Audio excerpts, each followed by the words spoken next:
माननीय युवा मामले एवं खेल मंत्री श्री अनुराग सिंह ठाकुर जी माननीय प्रधानमंत्री जी के मार्गदर्शन में एक नई दिशा, एक नई सोच, एक नई अप्रोच के साथ युवाओं में नई ऊर्जा का संचार कर रहे हैं।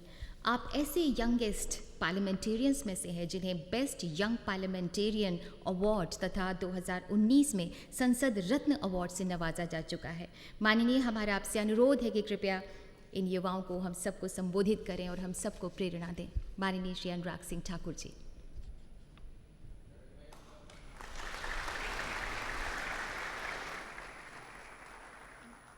Honorable Speaker Lok Sabha, respected Shri Om Birla ji, Minister of State for Youth Affairs and Sports, Shri Nisit Pramanik ji, my colleague in the Lok Sabha and a very dear friend, Shri Manoj Tiwari ji, Secretary Youth Affairs, Shrimati Meeta Rajiv Lochan ji, Secretary Sports, Shrimati Sujata Chaturvedi ji, officials and friends who have gathered here from the various parts of the country.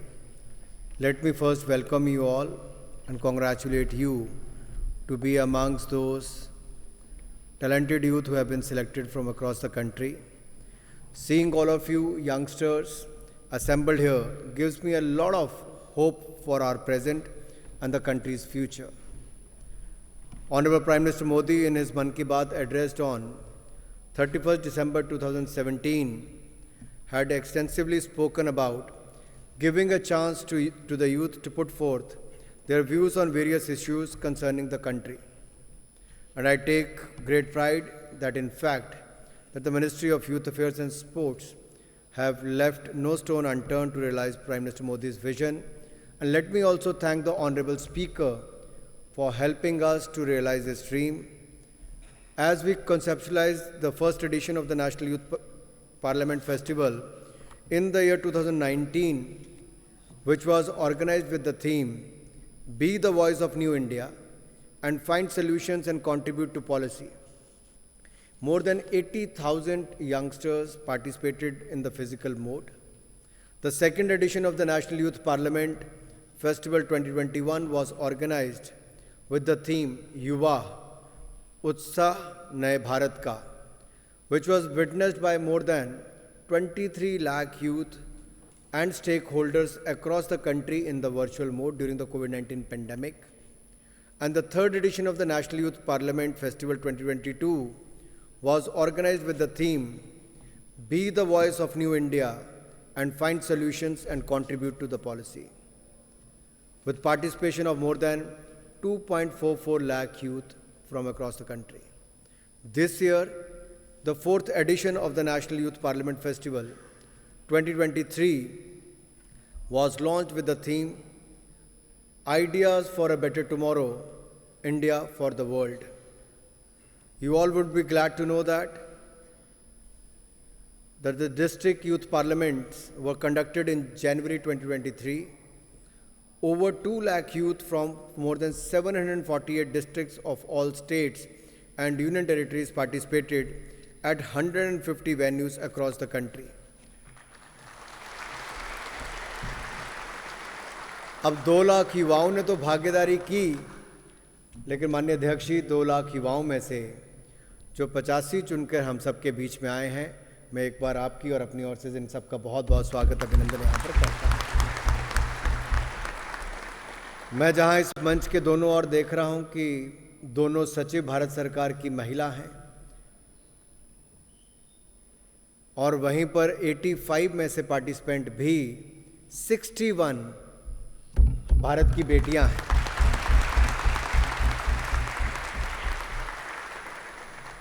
सो मेरे युवा साथियों, ये बहुत बड़ी बात है कि आज हम देश के किसी कोने में जाएं और एक राज्य की बात नहीं, हम देखते हैं कि किसी भी कॉलेज स्कूल का एनुअल प्राइज डिस्ट्रीब्यूशन फंक्शन हो या खेलों का ही फंक्शन क्यों ना हो, वहाँ पर भारत की बेटियां 10 में से 7 मेरिटोरियस स्टूडेंट्स के रूप में सबसे आगे आती हैं। ये अपने आप में बहुत बड़ी बात है कि भारत में बेटियां कैसे आगे बढ़ रही हैं मोदी जी जो कहते थे बेटी बचाओ बेटी पढ़ाओ, आपने उससे भी आगे बढ़ने का काम किया, उसके लिए आपको बहुत बहुत शुभकामनाएं। खेलो इंडिया यूथ गेम्स, एक उदाहरण माननीय अध्यक्ष जी मैं आपके सामने बताना चाहता हूं। पिछले साल जब हरियाणा में खेलो इंडिया यूथ गेम्स हुआ तो उसमें से 12 नेशनल रिकॉर्ड टूटे और उसमें से 11 बेटियों ने तोड़ने का काम किया। और इस बार जब मध्य प्रदेश में खेलो इंडिया यूथ गेम्स हुए तब 25 नेशनल रिकॉर्ड टूटे और उसमें से 19 से ज़्यादा बेटियों ने तोड़ने का काम किया।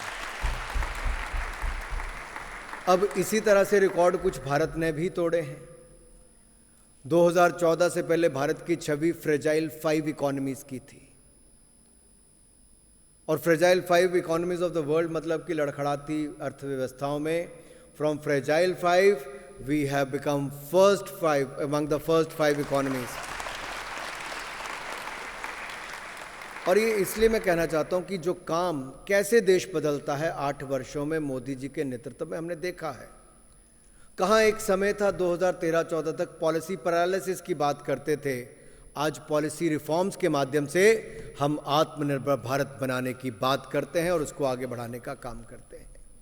यही नहीं मेरे युवा साथियों, जब दुनिया के सामने आपदा आई, हम सब लोग लॉकडाउन में बंद थे, एक और मोदी जी की सरकार में नीति निर्माण हो रहा था, पॉलिसी रिफॉर्म्स लाने का काम हो रहा था।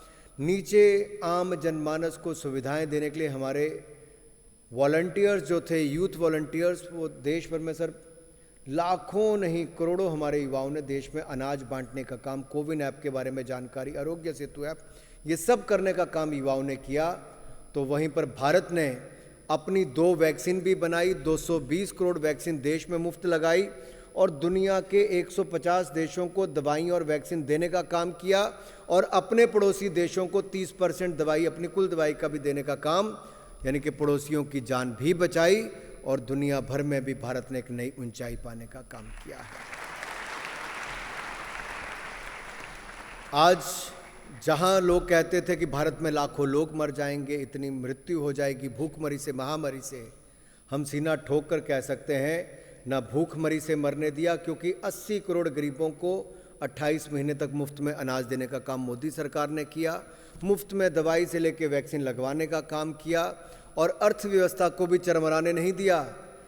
हमने दुनिया भर के 162 देशों से 61 सेक्टर में भारत में 31 राज्यों में रिकॉर्ड FDI लाने का काम भी किया है, और जो भारत की अर्थव्यवस्था है आज दुनिया की सबसे तेजी से बढ़ने वाली अर्थव्यवस्था बनी है। अर्थव्यवस्था तो बनी, लेकिन साथ ही साथ टेक्नोलॉजी में हमारे युवाओं ने क्या शानदार काम किया। आप स्टार्टअप नेशंस देखिए, आज से 7-8 साल पहले भारत का नाम कहीं नहीं आता था। केवल एक पॉलिसी में बदलाव करके प्रधानमंत्री जी ने युवाओं का हाथ पकड़ा, आगे बढ़ाने का काम किया, और युवाओं ने अपनी ताकत को दिखाया है। मात्र 8 वर्षों में भारत को आज दुनिया के पहले 3 स्टार्टअप नेशन में लाकर हमारे युवाओं ने खड़ा कर दिया है। मेरे साथियों, 90,000 से ज़्यादा स्टार्टअप्स आज भारत में है, 107 यूनिकॉर्न भारत में है, यानी कि दुनिया के दूसरे सबसे बड़े स्टार्टअप्स, यानी कि सबसे ज़्यादा स्टार्टअप्स हमारे देश में हैं। दुनिया में रोज़ नए सबसे ज़्यादा स्टार्टअप्स हमारे देश में बन रहे हैं, और 3rd लार्जेस्ट हम लोग स्टार्टअप इकोसिस्टम के रूप में आकर खड़े हुए हैं। UPI का नाम सुना है किसने? UPI भीम। मैं UPA की सरकार की बात नहीं कर रहा, मैं UPI भीम की बात कर रहा हूँ। एक ऐसा प्लेटफॉर्म फिनटेक का जहाँ पेमेंट ट्रांसफर्स के लिए बहुत बड़ी शुरुआत हुई। लोग हंसते थे 2014 में जब प्रधानमंत्री जी ने कहा जनधन खाते खोले हैं, तो मुझे याद है प्रधानमंत्री जी लाल किले की प्राचीर से अभी भाषण देके ख़त्म नहीं किए, मीडिया में आलोचना होनी शुरू हो गई, अरे इतने बड़े देश में कहाँ खाते खुलेंगे, क्यों गरीब का खाता खोलेंगे। लेकिन when we talk about JAM Trinity, Jan-Dhan Aadhaar Mobile, it speaks how we brought in more transparency and accountability into the system, how delivery mechanism has become more better, how last mile delivery has been ensured, and today we can say what in the earlier regimes Rajiv Gandhi ji used to say कि मैं 100 रुपया भेजता हूँ, 15 रुपया नीचे पहुँचता है, 85 रुपया कौन खाता था। आज हम कहते हैं हम 100 रुपया भेजते हैं तो 100 रुपया ही खाते में पहुंचता है। खाने वालों को खत्म कर दो। अब ये बदलाव देश में आए हैं। मैं इसलिए सब बातों को कह रहा हूं क्योंकि आप वर्तमान भी है और भविष्य को बनाने वाले भी आप हैं। You are the present and you will be building the future of this country as well. So let me remind you, do whatever you want to do in life, but contribute towards the nation building process. You are being the largest stakeholder and you have to play the most important role in the nation building. As the India is building a lot of Fortune 500 companies, at the same time, this digitization and data revolution, which has enhanced the efficiency of delivery of public service, transparency, and most importantly, the citizens' trust. आपदा के समय 20 करोड़ महिलाओं के खाते में एक button दबाकर 31,000 करोड़ रुपए की मदद मोदी जी ने पहुंचा दी. कोई जाना नहीं पड़ा, सीधा खाते में पैसा आया. अभी 3 दिन पहले 8 करोड़ किसानों के खाते में 16,000 करोड़ रुपया डाला केवल एक बटन दबाकर. आज इंश्योर किया है कि हमारा ये सिस्टम काम करे. दूसरा, हमारी सॉफ्ट पावर, योग हो, आयुष हो, होम्योपैथी, यानी आयुष में मीन्स आयुर्वेदा, योगा, यूनानी, सिद्धा, होम्योपैथी, इन सब को लेकर भी आज दुनिया भर में मेंटल हेल्थ के चैलेंज देखने को मिलते हैं कि लोग स्ट्रेस के कारण, लेकिन भारत में आज भी उसकी बात करें तो लोग सोचते हैं अच्छा मेंटल हेल्थ की बात करनी है, थोड़ा उसको नेगेटिव लिया जाता है. लेकिन इसकी चर्चा को हमें और आगे बढ़ाना है. आज मैं देखता हूँ दुनिया भर के लोग भारत की ओर चले हैं योग सीखने के लिए, स्पिरिचुअलिटी, मेडिटेशन, ये सब के लिए. ये हमारी ताकत है, हमें भी अपनाना है और दुनिया तक भी पहुँचाना है.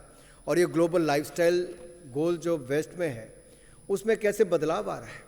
यही नहीं, एनवायरनमेंट को लेके भारत सजग तो है ही, सुधार करने का काम भी किया है. जब दुनिया के बड़े बड़े देश क्योटो प्रोटोकॉल को नहीं मान पाए, ना निभा पाए और COP21 में भी वो अपनी जिम्मेदारियों से भागते नजर आए, तब भारत के नरेंद्र मोदी जी ने दुनिया भर में नेतृत्व देने का काम किया. और इंटरनेशनल सोलर अलायंस भारत में बना भी, दुनिया भर के देशों को जोड़कर हेडक्वार्टर भी भारत में बना है.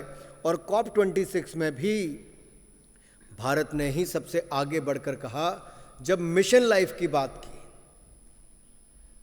लाइफस्टाइल चेंज करने के बारे में जागरूकता फैलाने की बात की, तब जाके लोगों ने उसको अपनाया.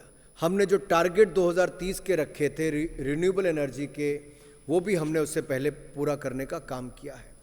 कोई क्षेत्र ऐसा नहीं जहां पर भारत पीछे रहा हो. मिशन दोस्त, एक समय था, देखिए, भारत मदद मांगने वालों में से था. आज भारत, चाहे नेपाल में अर्थक्वेक आया, चाहे लीबिया, सीरिया में अरब स्प्रिंग के बाद वहाँ पे मुसीबतें आई, या अफगानिस्तान में मुसीबत आई, टर्की, सीरिया में अब अर्थक्वेक आया, अब भारत वो भारत नहीं रहा. अब भारत मदद देने वाला बना है, मदद लेने वाला नहीं बना है. And if there is crisis anywhere in the world, India has become the first responder. That is the image we have created today. और इस 7-8 सालों में बदला है. आपको तो अपना जीवन अगला पूरा जीना है देश के लिए. मैं इसलिए कहता हूं कि 8 साल में कैसे इतने बड़े देश में बदलाव लाया जा सकता है. इतने बड़े देश में आज़ादी का अमृत महोत्सव मनाते हुए प्रधानमंत्री नरेंद्र मोदी जी ने क्या कहा लाल किले की प्राचीर से? युवाओं को 5 प्रण देने की बात कही, 5 रिजॉल्व्स की बात कही. पहला, हमें भारत को विकसित भारत बनाना है. दूसरा, हमें अपने गौरवशाली इतिहास पर गर्व करना है, अपनी कला, संस्कृति, साहित्य को और बढ़ाने का काम करना है.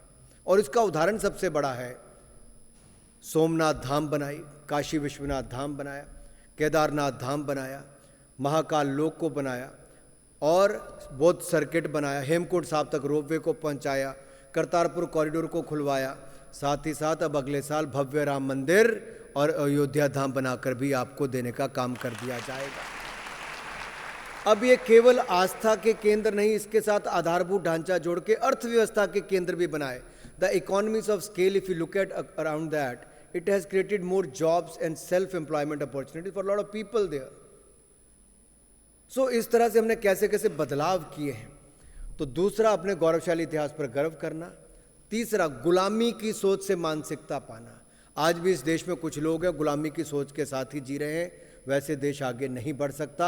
हमारा देश आज़ाद हो चुका है और जिन महानुभावों के आप चित्र इस यहाँ पर या पूरे प्रांगण में देखेंगे, उन लोगों ने इस देश को स्वतंत्रता दिलाने के लिए अपना जीवन दे दिया है.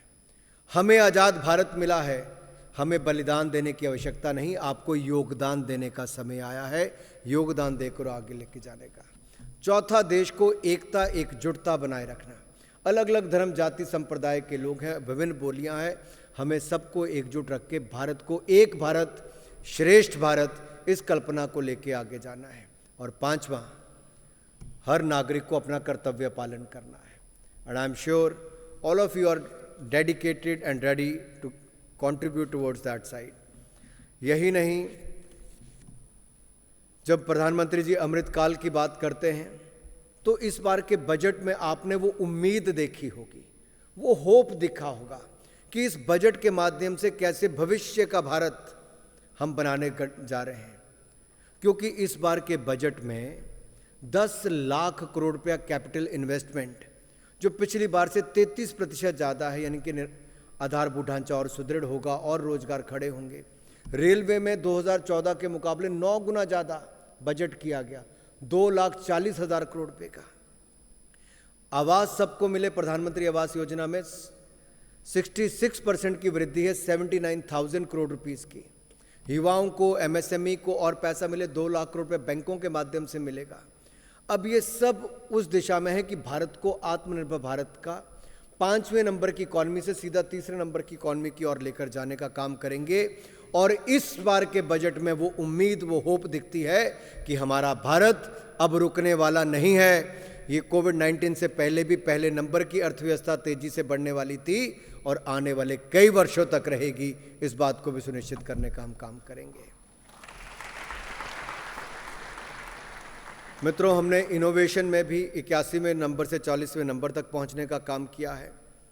और हमारे जो सबसे बड़ी उपलब्धि है कि जब मैं कहता हूं कि 45 करोड़ बैंक खाते खोले, 11 करोड़ लोगों को हमने देश भर में 11 करोड़ घरों को अगर जाके देखें तो नल से जल देने का काम किया है। 9 करोड़ 60 लाख बहनों को रसोई गैस का सिलेंडर देने का काम किया है। 80 करोड़ लोगों को मुफ्त में अनाज देने का काम किया है। जब हम इन बातों को सब जगह जाकर करते हैं कि 3.5 करोड़ पक्के मकान हमने बनाकर दे दिए, तो इसी हॉल में या इस संसद में जब बाहर के लोगों को आते हैं, जो माननीय अध्यक्ष जी, जब अलग अलग देशों के सांसद, वहाँ के अध्यक्ष, उन सबको बुलाते हैं, जब आंकड़े उनके सामने रखे जाते, 45 करोड़ बैंक खाते 2 साल में खोले, 9.5 करोड़ रसोई गैस के सिलेंडर देते, तो उनको अपने आप में बहुत अलग लगता है कि कैसे संभव हो सकता है। लेकिन भारत में असंभव को संभव करने का काम ये भी नरेंद्र मोदी जी के नेतृत्व में हुआ है। इसीलिए जब अमृत काल से स्वर्णिम काल की यात्रा की हम बात करते हैं तो असंभव को संभव करने का काम आपको भी करना है। अपना करियर तो देखना है, साथ ही साथ कोई एक ऐसा क्षेत्र जहां आप बदलाव देखना चाहते हैं, आप अपना कमिटमेंट कीजिए, चाहे शिक्षा हो, स्वास्थ्य हो, रोजगार हो, पानी हो, पर्यावरण हो, जहां पे आपको लगता है कि आपका योगदान अगले 25 वर्षों तक होना चाहिए। Let us live and breathe every moment, वो करना चाहिए। हमें एक एक सांस इस देश के प्रति समर्पित हो कि हम उस क्षेत्र में बदलाव लाएंगे और उस बदलाव का कारण हम बनेंगे। हम भारत को अमृतकाल से स्वर्णिम काल की ओर ले जाने में अपना पूरा योगदान देंगे। और हम तब कहते हैं जब भारत दुनिया का सबसे बड़ा आयात करने वाला था डिफेंस इक्विपमेंट का। आज 400 से ज़्यादा प्रोडक्ट भारत में बनते हैं और भारत 16,000 करोड़ का निर्यात, एक्सपोर्ट 75 देशों को करता है और अगले 2 सालों में 40,000 करोड़ का एक्सपोर्ट हमारा भारत आत्मनिर्भर भारत के अंतर्गत कर लेगा। मैं ज़्यादा समय नहीं लूँगा क्योंकि हमें माननीय स्पीकर महोदय को सुनना है, लेकिन अध्यक्ष जी एक बात मैं जरूर कहना चाहता हूँ। ये चौथा ही एडिशन हो सकता है, लेकिन जो अनुभव यहाँ से प्राप्त हुआ है, इस देश के कोने कोने में इतना हुनर है। ये केवल पढ़े लिखे युवा विद्वान नहीं है, ये जिस प्रभावशाली ढंग से अपना भाषण रखते हैं, देश के प्रधानमंत्री भी इनके भाषण को ट्वीट करते हैं और इनको भी अपने यहाँ चाय या भोजन पे बुलाते हैं। ये भी अपने आप में बहुत बड़ी एक शुरुआत और इनका मनोबल बढ़ाने का काम वहाँ से भी हुआ है। आपने इस प्रोग्राम को लगातार आगे बढ़ाने का काम किया, इसके लिए मैं आपका बहुत बहुत आभार प्रकट करता हूँ। युवा साथियों, इस हॉल को बहुत अच्छे ढंग से देख लें। मैं ऐसा क्यों कह रहा हूँ? कोई बता सकता है? मैं स्पीकर महोदय से बैठा बैठा वही बात कर रहा था कि जहाँ फर्स्ट कॉन्स्टिट्यूएंट असेंबली हुई हो और 75 साल तक देश की लोकसभा राज्यसभा का बीच में सेंट्रल हॉल, अब प्रधानमंत्री जी और लोकसभा स्पीकर महोदय ये देश को नई संसद देने वाले हैं।